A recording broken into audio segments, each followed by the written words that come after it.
repercussions are ones that we didn't think we didn't fathom were possible.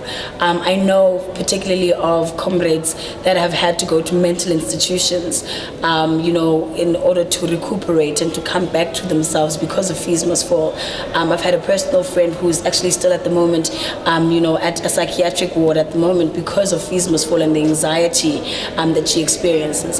And for me, it's small things, right? So when you're in the movement and you encounter, the response from the state, and you encounter the response from fellow students and the public and civil society as well, you don't necessarily take that into consideration when you continue on with the movement. So for an example, you wake up in the morning and you decide, okay, I'm going to the ground, going to meet comrades. You get to comrades, and comrades themselves to some degree are violent, not necessarily physically but emotionally. There's certain things that comrades will say that do not deal with you or hamper you emotionally, and then you go on and you find the police and they shoot you and they stun grenade you. Then you go and you get arrested. Now you're in jail. You can't get out. You've been there for 3 weeks, for 3 days, for this amount of time. You can't see your family. You can't speak to anyone.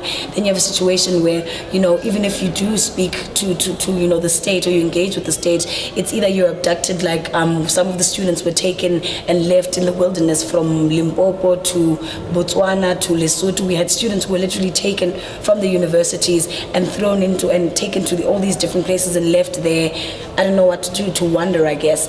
Specifically at Wits University, we had a student who was taken, who was supposedly arrested, and was supposed to go to Ihobo police station, but ended up in Limpopo by the border to Zimbabwe, left there naked by the police, and we don't understand how those kinds of things happen. So it's those kinds of things that we don't take into consideration because we don't have time in the movement to sit down and reflect.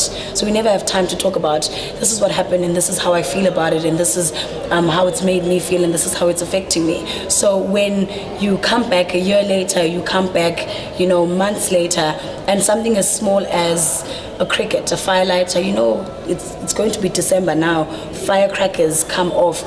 The sound that you associate that firecracker with is a stun grenade, and that triggers, that emotion, that fear that you felt at that time. And because we always try and suppress it, because we need to be strong as Black people, we must be strong. We've known suffering, we will know suffering, so to some degree we must suppress it. That on its own builds up and it topples over. You have a situation where we have to now go to mental institutions. You have a situation where we have mental breakdowns while we're writing exams because someone dropped a pen, and that pen sounded like a police officer, drawing their gun. It's those things that unfortunately have come into play.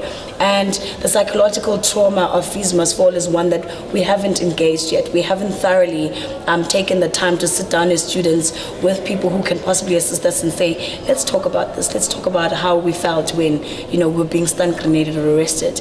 And unfortunately, what that is doing is it's creating a very angry, it's creating a very violent, it's creating a very resistant individual and citizen in this country to say, you know what, I've been abused to this extent, I've been emotionally scarred, I'm going to do the same thing to someone else. And it's going to be a mechanism, unfortunately, that I foresee being perpetrated within society, especially amongst us students. And it's happened at the moment. At Wits University now, we have a case of 5 students who are going through a disciplinary hearing because out of nowhere in an exam, after a student had been talking, unfortunately, they literally got up and started throwing their chairs and tables at that student. The inner psychological issues that we've bottled up, that anything as simple as a student talking in an exam becomes a trigger and you feel the need to want to respond physically. And that has become the norm at the moment, and that's become the culture also nationally.